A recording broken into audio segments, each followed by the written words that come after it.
Tonight, we sail across the chill spray of the English Channel, the moon casting a silver sheen over creaking wooden hulls and the snorting of horses below deck.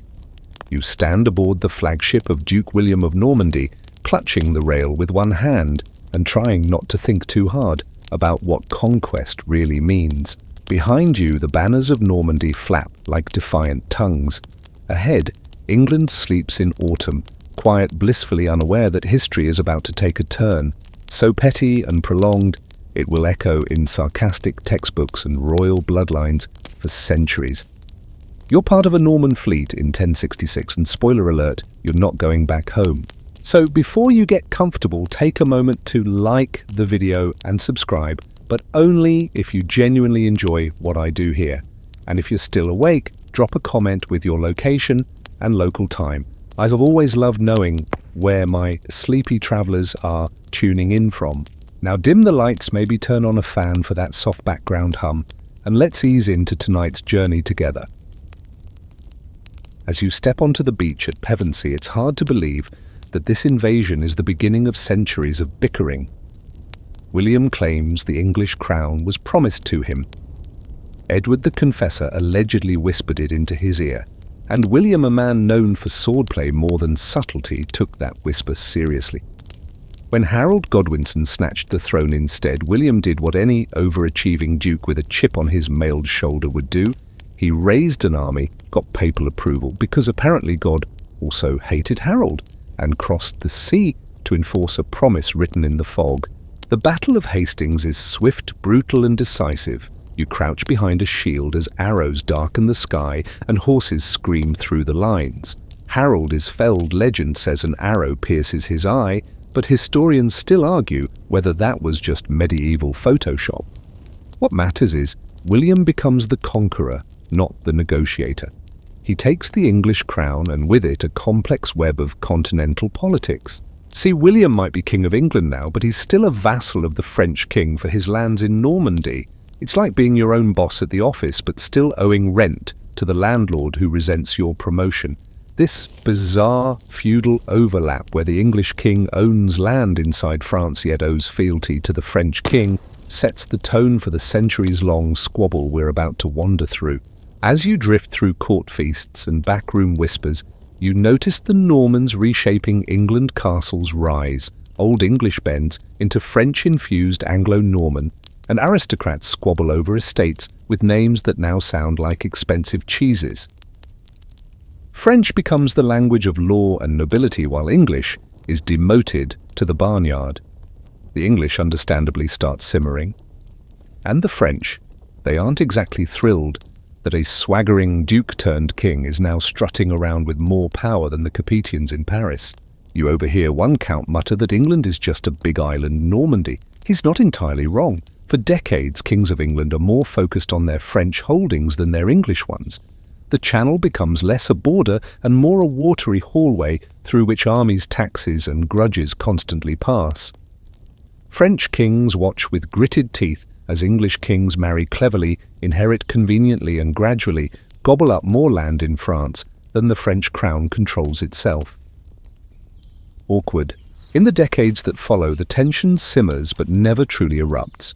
You watch monarchs exchange cold letters, debate land rights, and occasionally lob a skirmish over a disputed border. It's like a medieval HOA argument, but with more armor. Yet beneath it all, the fundamental problem persists. How can the King of England be both a sovereign ruler and a vassal? The answer, as you'll discover, is that he can't, not without centuries of war, legal confusion, and the occasional beheading. For now, though, you tuck yourself into a hay-stuffed mattress in a castle perched on a hill in both France and not France. Outside, horses stamp in the courtyard and servants murmur in 3 different dialects. The lines are blurred, the claims contradictory, and the resentment quietly infectious. Congratulations, you've just arrived at the start of one of history's longest and most passive-aggressive breakups. You wake to the clink of armor and the rustle of parchment because nothing ruins a good morning like a legal dispute stretching across a continent. It's now the 12th century, and you've stumbled straight into the middle of King Henry II's logistical nightmare, otherwise known as owning half of France while ruling all of England. You rub your temples as you examine the map. His empire stretches from the Scottish border to the Pyrenees. England, Normandy, Brittany, Anjou, Maine-Aquitaine. It's not a kingdom, it's a shopping spree. Henry doesn't inherit it all at once. He's a collector, picking up territories like a bored noble on eBay. Normandy and Anjou came through his father Geoffrey of Anjou. Then he marries Eleanor of Aquitaine, arguably the most powerful woman in Europe, recently divorced from the French king, and not even a little bit sorry about it. With that, he grabs Aquitaine too. You try not to trip over the staggering irony. The King of England now controls more land in France than the King of France does. Awkward doesn't even begin to cover it.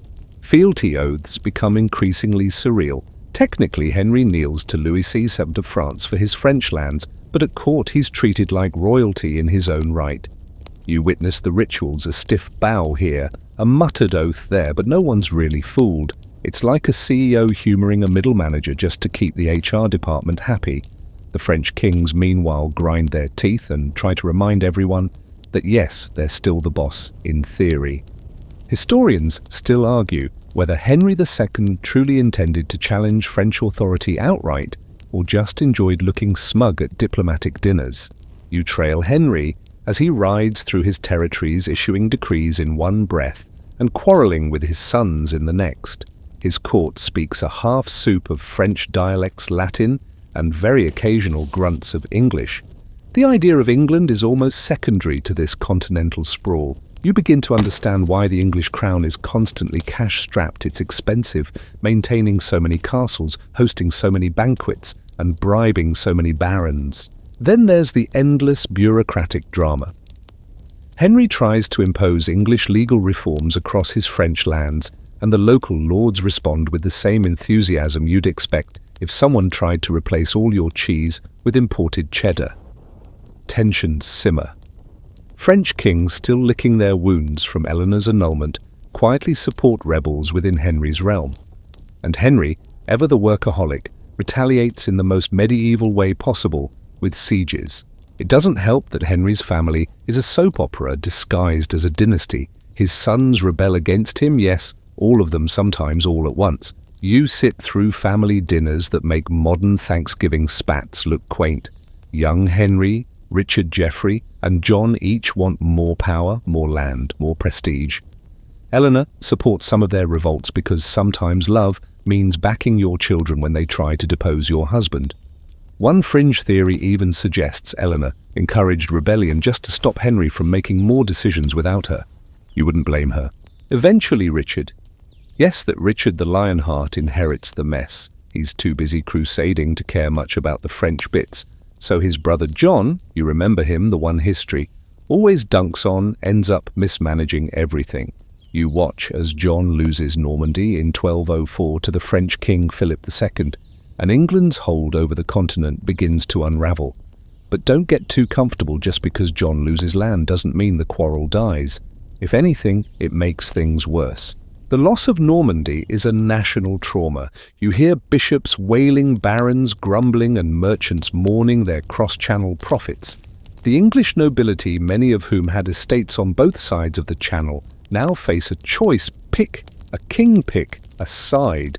Many lose everything, and yet John still insists on calling himself Duke of Normandy, as if sheer stubbornness will grow the land back. Meanwhile, French kings are getting bolder.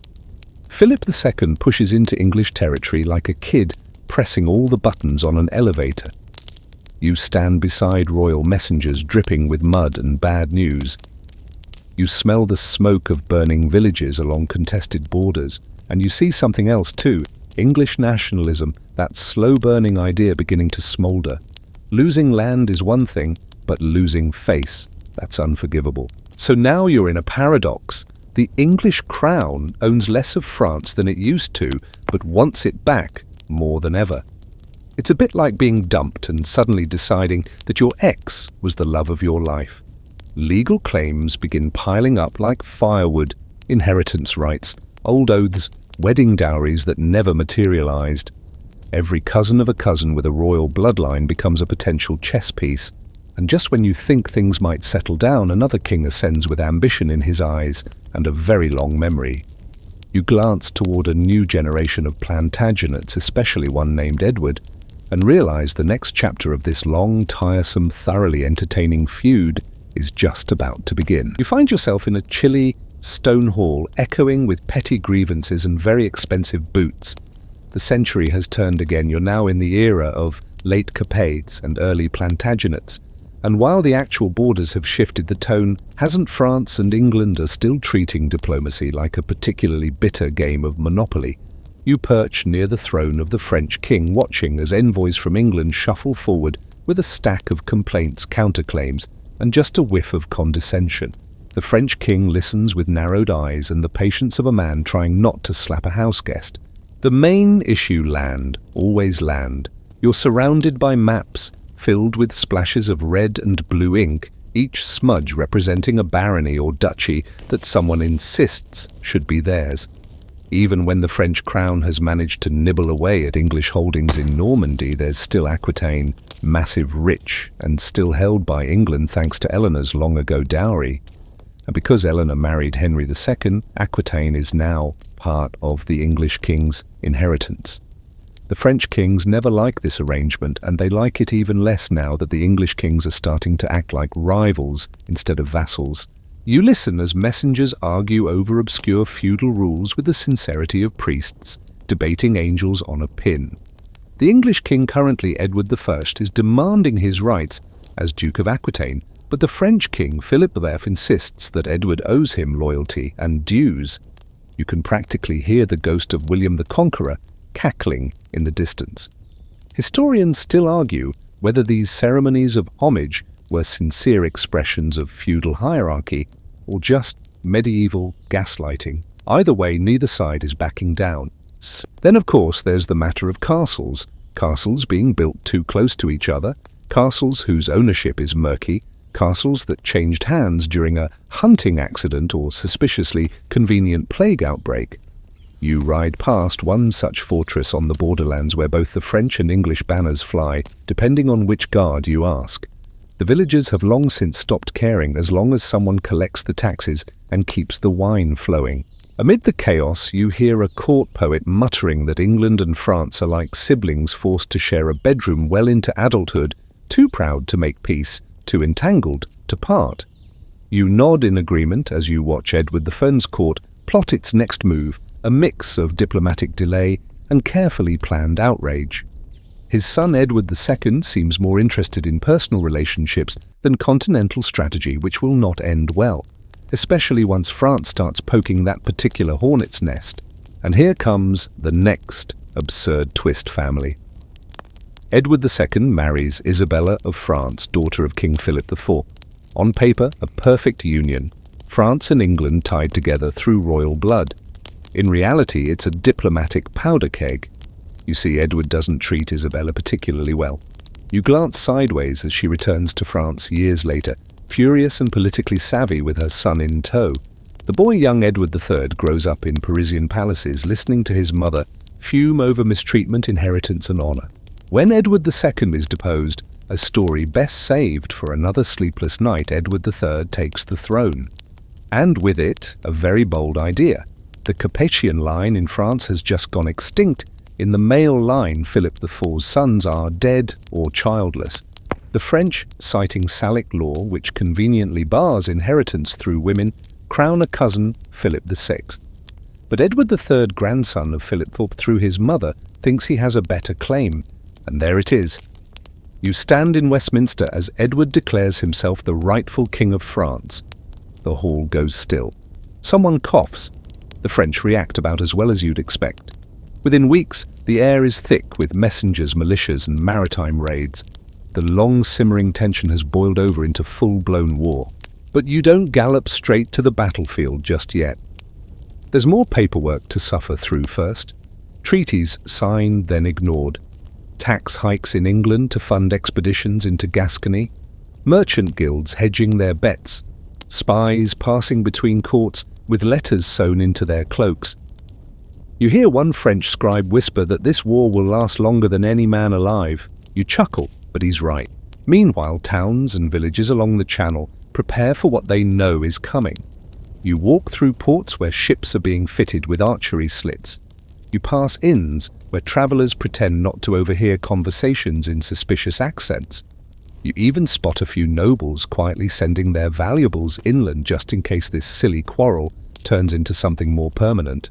And so with titles in dispute, borders in flux, and royal bloodlines knotted tighter than a sack of eels, you prepare for what lies ahead, a war so long that it will define the very identities of England and France. All sparked by a marriage, an inheritance claim, and centuries of feudal pettiness. You're ankle-deep in the mud of Gascony now, brushing flies away from your face as banners flap above the camp and the cooks stir something in a pot that smells vaguely of betrayal. It's 1337 and the war is officially on. Yes, this is the one you're now properly inside, the 100 Years' War. Though as you quickly learn, the title is misleading. It's not a single war really, but a long, jagged mess of battles, treaties, truces and resented Christmases that drags on for over a century and a half. You sigh and adjust your cloak. You're going to need more wine. Edward III, still fresh-faced and brimming with that youthful mix of entitlement and ambition, has just declared himself King of France. And not just in some dusty family tree, he's actually had a new Great Seal engraved listing both titles side by side. You've seen it yourself. Eduardus Dei Gratia, Rex Angliae et Franciae. A little Latin, a lot of nerve. The French, naturally, are livid. Philip II mobilizes his forces, and so begins a war that stretches across generations, punctuated by absurd truces and occasional soccer matches. You think that's a joke, but no, the famous Truce of God and later holiday ceasefires often left soldiers on both sides drinking together before going back to stabbing each other the following week. Historians still argue whether these truces softened the war's legacy or simply made it longer by giving everyone a breather. Back to Edward. He kicks off his campaign with raids into Normandy and Flanders, flexing both naval muscle and economic pressure. You find yourself standing on the deck of an English ship at the Battle of Sluys in 1340, where the English fleet decimates the French navy. It's a bloodbath in the Channel. Broken masts, oil fires, sailors tangled in rigging. The French lose most of their ships and England now controls the sea. But it's on land that the drama reaches operatic heights. You march beside Edward's army at Crécy in 1346, where the longbow, cheap English and terrifying, redefines battlefield warfare. French knights wearing armor so heavy they clink like silverware drawers are cut down by waves of arrows before they can even get close. It's like bringing a poetry recital to a machine gun fight. You hear one French noble curse, stumble and fall with 3 arrows in his chest, muttering, "This isn't how battles are supposed to go." The battle marks a turning point, not just militarily but psychologically. England, the underdog, suddenly seems modern, nimble, dangerous. France, proud and clinging to knightly ideals, begins to look outdated. Edward's son, the Black Prince, continues the momentum with a string of victories, most notably at Poitiers in 1356, where he captures the French king, yes, actually bags him like a particularly expensive rabbit. You sit awkwardly as King John II of France is paraded through English court in chains. Ransoms are negotiated, crowns are adjusted, and treaties, so many treaties, are drawn up. The Treaty of Bretigny in 1360 grants England vast swaths of territory and renounces Edward's claim to the French throne. You think maybe, just maybe, it's over. It's not.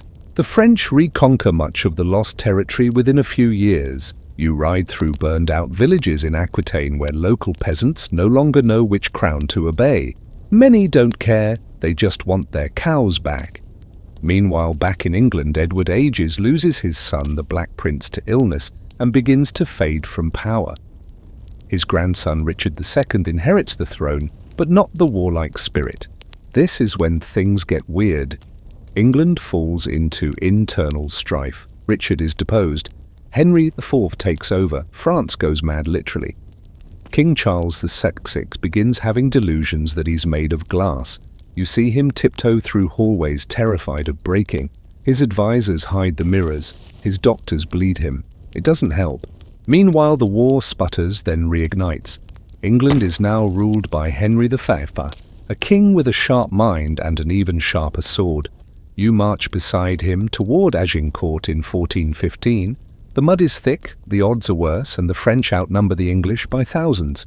You hear prayers, laughter, a few bad songs, then the arrows fly. Agincourt is chaos.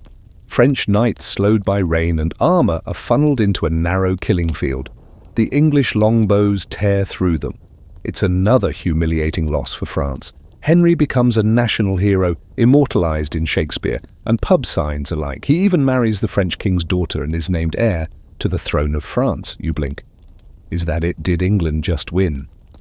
Henry dies young, his infant son takes the crown, and the wheel turns again.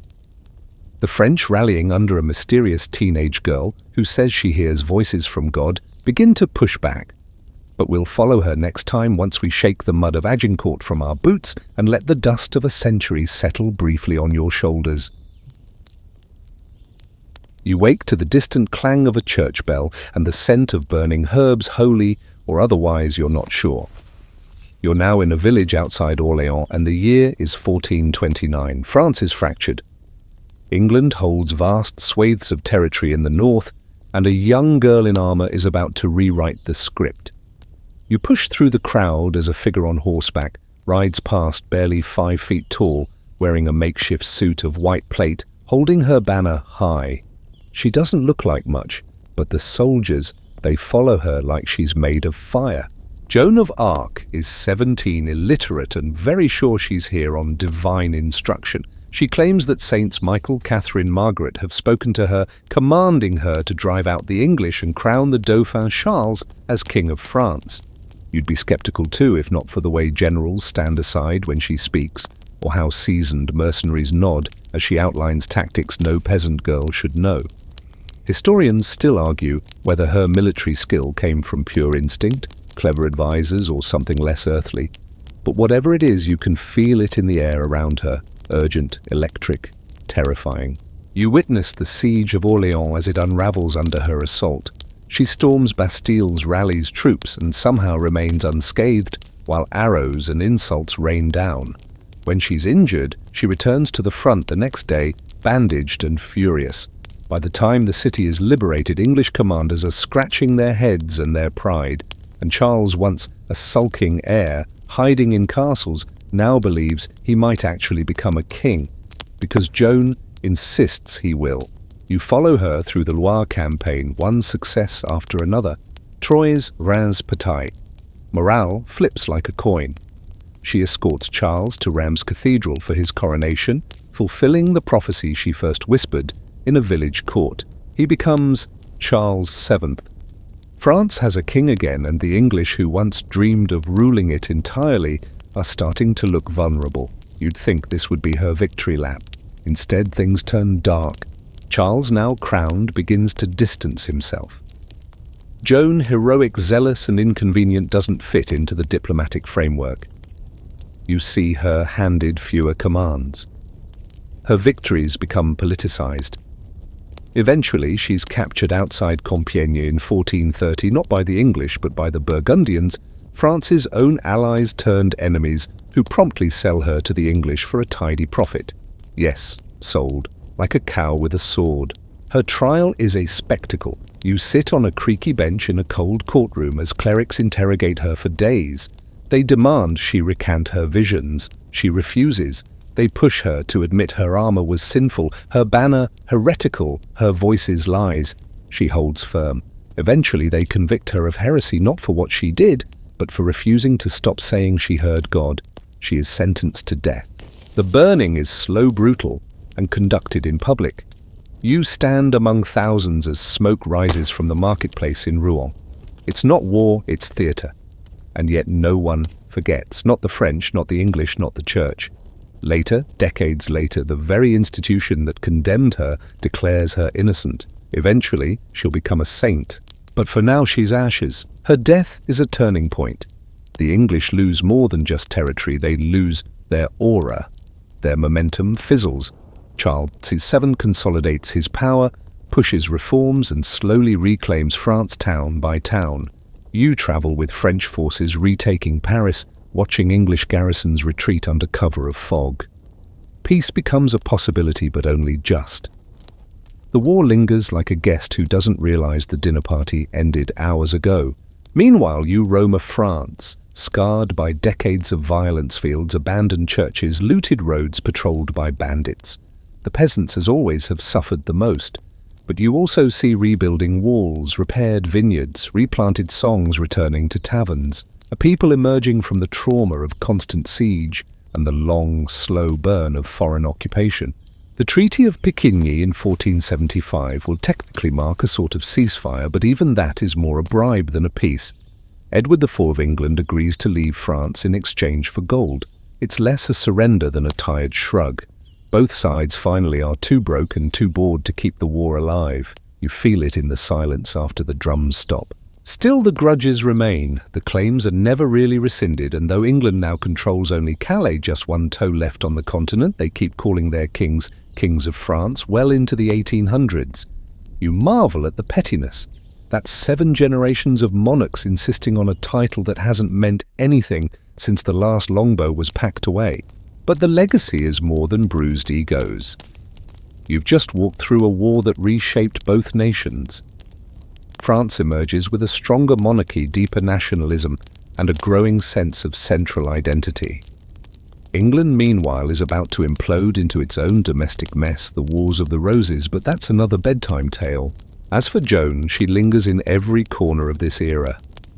In statues, prayers, pub names, and rallying cries. The girl who claimed to hear voices ends up changing the entire tone of the war, not through politics or policy, but belief. And you've just survived the longest, messiest breakup in medieval history. Barely. You drift now through the halls of treaties and half-hearted handshakes where the armor has been swapped for velvet doublets, and the battles are waged with ink rather than arrows. The swords may be sheathed, but the grudge lingers like the smell of a damp tapestry. It's the late 15th and early 16th centuries, and while the 100 Years' War is technically over, you soon realize that England and France are still glaring at each other from across the Channel, like neighbors who once fought over a hedge and now won't return each other's lawnmower. Calais remains England's lonely outpost on French soil, a reminder of better or at least bloodier days. You stand along its ramparts and look inland at a France that's rebuilding, centralizing, and quietly expanding. Meanwhile, England under the new Tudor dynasty is licking its wounds and cleaning up the domestic mess left by the Wars of the Roses. Still, even as both kingdoms turn inward, the friction never quite disappears. Treaties are signed, so many treaties. You attend the Treaty of Picquigny in 1475, where Edward IV agrees to pack up his army and head home in exchange for a large annual pension from Louis XVIII. France effectively pays England not to attack. It's less of a peace and more of a well-funded timeout. Historians still argue whether this payment was a shrewd bribe or simply hush money. Either way, you note the smug look on Louis's face and the faint bitterness in Edward's eyes. England may have left the battlefield, but it hasn't left the argument. Then comes the Italian Wars, a side quest that feels like France and England decided to take their fight on tour. You accompany Charles VIII of France as he marches into Italy in 1494, claiming the Kingdom of Naples through some impressively creative genealogy. England under Henry VII watches from afar, trying not to get dragged back into continental drama. But eventually everyone piles in: Spain, the Holy Roman Empire, various Italian states, and yes, England too. It's like a Renaissance house party where no one can remember who invited whom, but everyone brought artillery. You ride alongside Henry VIII, loud, bullish, and desperate to prove himself. In 1513, he crosses into France and wins a minor skirmish at the Battle of the Spurs, so named because the French cavalry fled faster than they fought. Henry claims it as a grand victory. You hear English balladeers writing odes before the blood has dried. But it's a hollow triumph. Within months, England has spent a fortune and gained almost nothing. France, meanwhile, is busy fending off more dangerous threats to the south. Still, peace keeps trying to sneak in through the back door. You attend the Field of the Cloth of Gold in 1520, the strangest chapter of all. Henry VIII and Francis I of France, two kings with egos as wide as their velvet sleeves, meet just outside Calais for a diplomatic summit so lavish it feels like Versailles crashed into a Renaissance fair. Gold tents, wine fountains, wrestling matches, endless feasts. You blink and rub your eyes. Is that a mechanical lion? Yes, yes, it is. And it breathes fire. The event is meant to show unity, brotherhood, and Christian peace. And for about 5 minutes, it actually works. Henry and Francis embrace, toast each other, and even compete in friendly games. But beneath the silk and choreography, nothing changes. A month later, both are back in their courts, quietly signing treaties with each other's enemies. The Field of the Cloth of Gold becomes a symbol not of peace but of performative politics, two peacocks circling a pond, each trying to outshine the other. As you trail through courts and embassies, you begin to see the rivalry changing shape. It's no longer just about land or thrones, it's about image. France wants to lead the arts, culture, and theology of Europe. England, especially under Henry and his heirs, wants to challenge the old order through religion, through trade, through sheer stubbornness. And speaking of religion, that's about to pour a generous goblet of wine onto the fire. The Protestant Reformation explodes across Europe like a thunderclap. Martin Luther nails his theses in Germany, and suddenly every monarch has to pick a side. England famously splits from the Catholic Church under Henry VIII because he wants a divorce the Pope won't grant. France stays Catholic, but not without its own schisms. You overhear secret Protestant sermons whispered in Paris back alleys and see pamphlets smuggled in from Geneva. The seeds of religious tension are everywhere. With faith now part of the feud, the old English-French rivalry mutates yet again. You feel it in the language of diplomacy, heresy, legitimacy, divine right. You see it in the allies they choose. France leans towards Spain sometimes, England towards whoever annoys both of them. Even colonial ambitions begin to mirror their old rivalry, each planting flags in new worlds, with the same old energy of, if I can't have it, you definitely shouldn't. Yet, even amidst the theological fireworks and dynastic chess moves, the channel remains the thin, salty ribbon that keeps them both just close enough to hate each other properly. You're wading now into the late Renaissance boots, clicking across marble floors in royal courts, where everyone smells faintly of orange peel and ambition. It's the 16th century sliding into the 17th, and France and England, rather than cooling off, have found a charming new way to argue by dragging other people into it. You glance at a map of Europe where red and blue pins scatter across Italy, the Low Countries, and eventually the Americas. The rivalry hasn't shrunk, it's just learned how to multitask. Let's start in Italy, where French and Spanish forces tangle in tangled alliances while England occasionally dips its toe into the mess, mostly to make sure France doesn't win too much. You join a diplomatic dinner in Venice where no one says anything direct, but every toast is a threat and every smile is a sword wrapped in velvet. France claims Naples, Spain responds. England makes treaties with both sides at different times depending on who needs irritating. It's less like chess, more like speed dating with cannons. Back in England, Elizabeth I takes the throne. You watch as she balances Protestant policy with poetic flair, charming her court, while unleashing pirates, privateers, to harass Spanish and sometimes French ships. France, meanwhile, is deep in its own religious nightmare. The French wars of religion are in full swing. Catholics versus Huguenots, royalists versus rebels, cousin against cousin. You attend one of the massacres in a whisper, the most infamous being the St. Bartholomew's Day massacre in 1572, where thousands of Protestants are slaughtered in Paris after a royal wedding. You press against the wall as church bells ring and blood stains the Seine, and England they watch with grim satisfaction. Elizabeth offers cautious support to the French Protestants, again not so much out of religious solidarity as strategic pettiness. A weakened France, torn by civil war, is simply less of a threat. You eavesdrop on English ministers calling it God's work, though the smugness is louder than the piety. Meanwhile, the two kingdoms eye each other across the Atlantic. Yes, the rivalry has officially gone global. Explorers sail under different flags, but with the same dreams: gold, spices, souls, and naval superiority. You step aboard a French vessel bound for the Gulf of St. Lawrence, then hop to an English ship charting the Carolinas. The captains glare across waves they now call our territory, even though the indigenous peoples have their own maps, their own rules, and their own sense of who the real intruders are. France establishes Quebec. England stakes Jamestown. And while the colonies start small wooden forts in mosquito-ridden marshes, the ambitions behind them are enormous.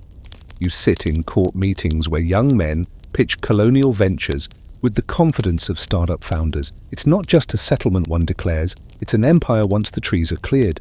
As the colonial rivalry grows, you see French and English traders bumping into each other in the Mississippi Valley, in Hudson Bay, in the Caribbean. Sugar, fur, tobacco, it's all fuel for the fire. You hide in a tavern in Martinique as rumors of English raids ripple through the rum-drunk sailors. You dodge arguments about trade monopolies, missionary rights, and who insulted whom over dinner at Versailles. At home, the relationship between France and England is now defined less by full-blown war and more by strategic entanglement. The marriage of Mary Queen of Scots, French-raised and Catholic, creates headaches for Elizabeth. Mary claims the English throne. France supports her claim. You fidget in a candle-lit chamber as Elizabeth reads letters aloud debating whether Mary should be imprisoned or executed. Eventually, you hear the axe fall. Then comes a major shift, the 17th century and the age of Bourbon and Stuart dynasties. You find yourself at the court of Louis XIV, the Sun King, all golden halls and powdered wigs. He looks east-south and across the channel with the same radiant arrogance. His goal: expand, not just land but influence. France begins to set the standard for fashion art and power politics. England under Charles II and James II responds with its own courtly drama, religious confusion, and political scheming. Historians still argue whether Charles was a Francophile or simply broke and willing to flatter anyone with deep pockets. Hint both. You witness Louis XIV support Catholic claimants to the English throne while also backing rebellious Protestant factions when it suits him. In the game of European thrones, ideology is flexible if the chessboard tilts the right way. And when William of Orange, Dutch Protestant and married to Mary the English king's Protestant daughter, invades England in 1688, Louis is furious. France has lost its potential ally. England has a new anti-French monarch. The Glorious Revolution cements England's Protestant identity and ushers in a government that looks increasingly parliamentary and less like anything the French would find familiar. You rub your temples and look at the ledger: France dominant on the continent but increasingly isolated. England a growing naval and financial power with eyes firmly fixed on global dominance. The stage is now set for the next evolution of the feud, not in castles or cathedrals but across oceans, trade routes and colonies. France and England, once sibling rivals arguing over duchies and dowries, are now global players. Their spat has scaled. You wake to the sound of distant cannon fire and the scratching of quills. Welcome to the 18th century, where France and England have taken their centuries-old pettiness and launched it straight into world history. This is no longer just a feud over who owns what corner of Aquitaine. Now it's a contest over who gets to run the world. You tighten your coat as you walk through smoky military tents in Flanders, past creaking wooden docks in Bombay, and over blood-stained snowbanks in Quebec. This is the age of empires, and the rivalry is now very, very global. First up, the War of the Spanish Succession. You sit in a candlelit war room in 1701 listening as diplomats argue whether a Bourbon prince, Louis XIV's grandson, should take the Spanish throne. If he does, it means France and Spain will effectively become a super alliance. England is not a fan. You hear them mutter balance of power like a bedtime mantra, and so begins another long, bloody series of battles stretching across Europe and beyond. You watch troops freeze in Flanders, generals argue over wine in Catalonia, and English fleets pester French ports like mosquitoes with cannons. But it's the colonies where the rivalry truly explodes. You sail down the St. Lawrence River with French fur traders who snort at the idea that English settlers in Massachusetts will ever survive winter. Meanwhile, across the Appalachians, English colonists mutter about papists in New France and build fortifications just to make a point. There are skirmishes, trade disputes, and a whole lot of map redrawing that feels very permanent until the next treaty changes everything again. Then comes the big one, the 7 Years' War, or as the Americans will later call it, the French and Indian War. You're there at the start in 1754 when a young, very awkward George Washington leads a failed ambush in the Ohio Valley. That one misstep snowballs into a full-blown global war. You stand in the halls of Versailles as Louis XV is informed that Britain has declared war again. His sigh is long tired and possibly laced with regret for not firing his advisors sooner. Across the Atlantic, it's total war. You trudge through the muddy siege of Louisbourg, then march beside British troops in the conquest of Quebec in 1759. You hear General Wolfe whisper poetry as he dies, and Montcalm expire hours later, two generals both mortally wounded, both icons in the making. The French lose Canada. It's a devastating blow. England now owns nearly everything in North America that matters, at least from their perspective. But here's the twist. Winning an empire is one thing, keeping it much harder. Back home, the British Parliament is now saddled with enormous war debt. You listen as they debate how to pay for all that victory, eventually landing on a brilliant idea tax, the American colonies. Cue the eye roll. You already see where this is going. Across the ocean, English settlers begin grumbling. The French, still licking wounds from Canada, watch with interest. By the 1770s, England is unraveling its American grip, and France is delighted. You walk the corridors of Versailles, watching ministers gleefully draft aid packages for the American rebels. Lafayette, young and rich and ready to cosplay, Liberty sails off to join Washington. French ships soon follow. The English are livid.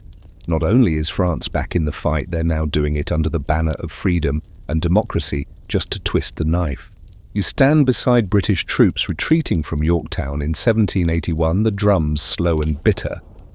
England has lost its most prized colony. France gloats, but perhaps too loudly. You catch a flicker of anxiety in Paris as financial ledgers buckle under the cost of helping the Americans. Wars are expensive. Revolutions, it turns out, are contagious.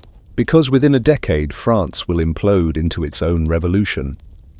You're back in Paris, 1789. Bread prices skyrocket. Mobs storm the Bastille. Aristocrats begin to vanish, first from court, then from the earth entirely. The monarchy collapses. England watches in horror and also quiet satisfaction. After all, their own glorious revolution had happened a century earlier, and with far less guillotining. France becomes a republic, then inevitably a battlefield. You weave through the chaos as France declares war on practically everyone, England very much included. It's the first coalition, then the second, then the third. You lose count around the fifth. British ships blockade ports. French troops march under banners of liberté, égalité, and probably a little spite. Throughout this century, you witness a dramatic shift. England perfects its navy, builds financial institutions, and evolves into a modern empire. France, caught between revolution and reaction, swings wildly. Sometimes they're allies briefly against other powers, but mostly they're each other's favorite villain. And so the great spat continues. New generals rise, new colonies are contested. And even as revolutions and reforms alter the game board, the tone between France and England remains unmistakably familiar. Like exes who keep finding themselves at the same dinner party, always with something snarky to say.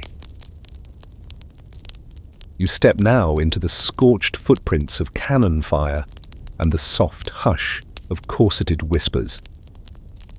It's the dawn of the 19th century, and France and England are once again gearing up for a thunderous encore. After centuries of quarrels, treaties, and sword-measuring contests, it feels like the rivalry might finally reach its boiling point, because now on the French side of the chessboard stands a man with a hat shaped like ambition and eyes that say continental dominance, Napoleon Bonaparte. You first see him as a wiry general in Italy scrawling letters to Josephine while sending Austrian armies packing. France, still reeling from the revolution, embraces him like a miracle wrapped in epaulettes. By 1804, he's Emperor of the French, and the rest of Europe suddenly realizes they may have allowed a bit too much enthusiasm. England, of course, sees it immediately. You watch as the British press prints cartoons of Napoleon as a tiny man with a massive ego, a trope that sticks, even though he's of average height. Historians still argue whether his ambition truly had no bounds, or whether he was just reacting to the paranoia of monarchies everywhere. Probably both. As Napoleon conquers swathes of continental Europe, England braces. The Royal Navy becomes Britain's lifeline and shield. You feel the sea wind in your face as you sail aboard the HMS Victory at the Battle of Trafalgar in 1805. Admiral Nelson, cool, one-eyed, beloved, leads the British fleet to a crushing victory. French and Spanish ships splinter and sink. Napoleon's dreams of invading England dissolve into salt water and cannon smoke. England rules the waves now, and it will not let go for a century.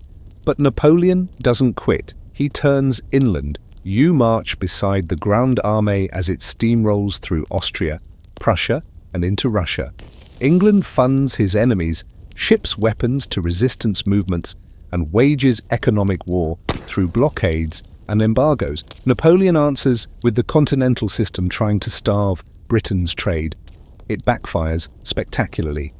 European economies crumble, smugglers flourish. British goods still show up, often rebranded and poorly disguised, like a bootleg Beatles album. Back in Spain, you're dragged into the Peninsular War. England sends the Duke of Wellington to support Spanish guerrillas, and the fighting becomes slow, brutal, and fueled by the stubborn refusal of locals to be ruled by outsiders.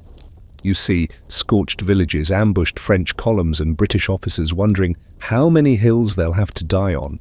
You realize this isn't just about empire, it's about whose rules will define Europe. And then comes the Russian disaster. You freeze beside French soldiers in 1812 as they trudge out of Moscow, starving, frostbitten, and harassed by Cossacks. The Grande Armée, once seemingly invincible, returns home as ghosts. England sharpens its knives. By 1815, the final showdown comes at Waterloo. You stand on that muddy Belgian field as rain falls like an omen. British redcoats, Prussian reinforcements, and Napoleon's reassembled army clash in a cacophony of drums, hooves, and shattered ambition.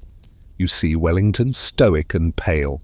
You hear Napoleon shouting last orders as his lines collapse. And when the dust settles, you watch France's emperor ride into exile once more, this time to St. Helena, far from Europe, far from power, far from France. At last, it seems the English-French rivalry has reached a natural pause.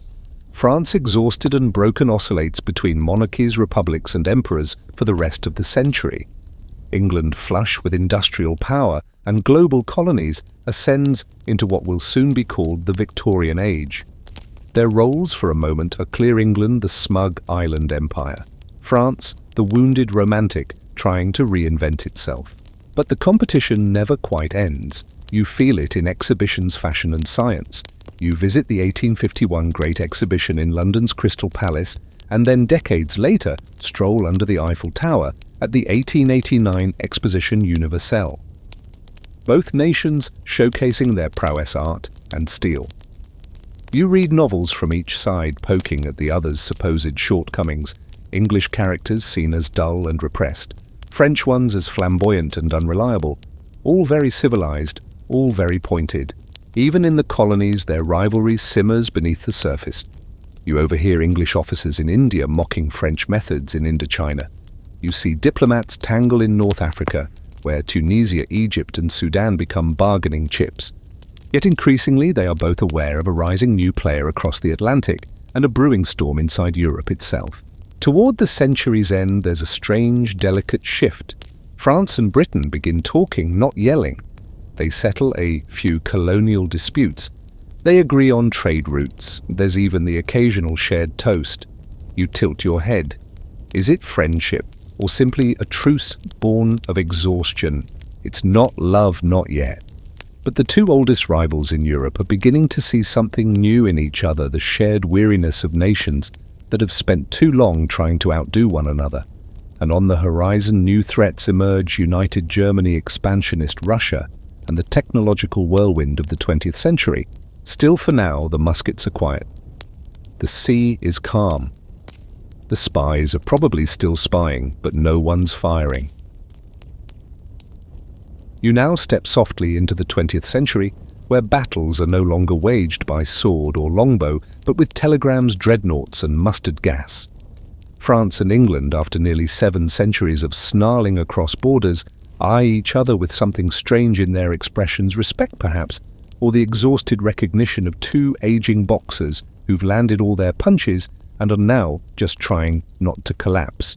The new century begins not with war between them, but with cordial entente, a phrase so delicately polite you know it must hide decades of distrust. In 1904, Britain and France signed the Entente Cordiale, a bundle of colonial understandings dressed up as friendship. You sit in the Foreign Office and listen to moustached men sip tea and speak of Egypt, Morocco, and spheres of influence. No backhanded treaties, no sabres, just paperwork, and frankly, a lot of champagne. Historians still argue whether it marked genuine reconciliation or simply a pause button before someone's cannon got itchy again. But something deeper is shifting, because while the old rivalry once shaped the map of Europe, a new threat is looming to the east. Germany, industrial, united and hungry, is rising, and both Britain and France begin to realize that they might need each other more than they ever wanted to admit. You walk the alleys of Paris and the back rooms of Westminster and catch whispers of cooperation, shared concerns and military liaisons. By the time Archduke Franz Ferdinand is assassinated in 1914, those whispers become war plans. You trudge through the trenches of the First World War, boots sinking in mud eyes, burning from gas ears, numb from shell fire. British and French troops fight shoulder to shoulder along the Western Front. You see English Tommies and French poilus swapping cigarettes and foul jokes in broken tongues. You see generals argue, soldiers cry, and poets die. And you see something new: two nations that once spilled each other's blood, now spilling it together against a common enemy. After the war, they rebuild together, sort of. Versailles is signed, reparations are demanded, borders redrawn. France wants security, Britain wants balance. Tension simmers again, but it's no longer personal, it's bureaucratic. And frankly, everyone's too traumatized to start a new feud, for now. Then comes the 1930s. You feel the anxiety in every cafe, every newspaper headline. Fascism rises in Germany. Britain and France, haunted by the last war, hesitate, appease, delay. And when war finally breaks out again in 1939, they are once more allies by necessity, though this time it feels less reluctant. But things do not go smoothly. You wince as France falls quickly in 1940, occupied by the Nazis, and Britain is left to stand alone for a while. Churchill gives speeches that ripple across history, while in Vichy France collaborators sip wine and betray secrets. You listen in on British war cabinets debating how much to trust the Free French under Charles de Gaulle, a man so proud and so French that even his allies find him exhausting. You sit in Algiers as American, British and French generals all argue over who gets to give orders in whose territory. It's unity, but with raised eyebrows. Still they win, together. Normandy, after all, is where British and French blood mixes again in the soil. You walk the beaches on D-Day, 1944, French farmers offering wine to Allied troops, English sailors shouting orders from landing craft. The two oldest rivals fighting to liberate France side by side. After the war, something finally shifts for good. They join NATO, they draft the Universal Declaration of Human Rights, they eye the formation of the European Economic Community. Britain hesitates, as always. France grumbles, as always. But the saber rattling has been replaced with trade agreements, diplomatic visits, and the occasional passive-aggressive press conference. In 1994, they finally tunnel under the sea. The Channel Tunnel connects Folkestone to Calais. You ride the train under the seabed, staring at the tunnel walls and wondering what William the Conqueror would think. For the first time since 1066, there's a permanent physical connection, no moat to cross, no storm to delay the journey. just a quiet train humming between former enemies who now mostly bicker over fishing rights and football. Of course, old habits die hard. They still tease each other sometimes with real policy implications, sometimes with Eurovision votes. Britain exits the European Union. France sighs. They argue over cheese names, passport colours, and how to properly eat breakfast. But it's no longer war, it's history, and that makes all the difference. And so you've made it. From the Norman Conquest to Brexit, from Agincourt to Dunkirk, from claims of thrones to train schedules delayed under the Channel, this has been a journey not just through conflict, but through transformation. France and England, once locked in a 700-year argument, now navigate the modern world with the grudging familiarity of two nations who've known each other far too long to ever really let go. And here, finally, as your journey nears its end, the sound of clashing swords fades. The long night softens. The ships are moored, the cannons quiet. Across the Channel, the cliffs of Dover and the shores of Normandy stand still in the silver haze of night. You imagine banners once waving in the wind, now folded and faded in glass museums, gently dusted by curators and memory. The voices of kings and queens, ambitious, stubborn, bold, drift into the past, like the echo of church bells over foggy hills. You picture them seated now, side by side, in the footnotes of history, arguing gently about who had the better wine, or whether Calais ever really mattered. Time has taken the rage from their rivalry, leaving only stories. Tales of castles and claims of teenage saints and powdered wigs of longbows and locomotives, all woven together in the kind of story that no single nation owns but both remember. And now as you lie back, let your thoughts float across the channel of centuries, the water calm, the wind quiet. No more battles tonight. No more maps to redraw. Just sleep.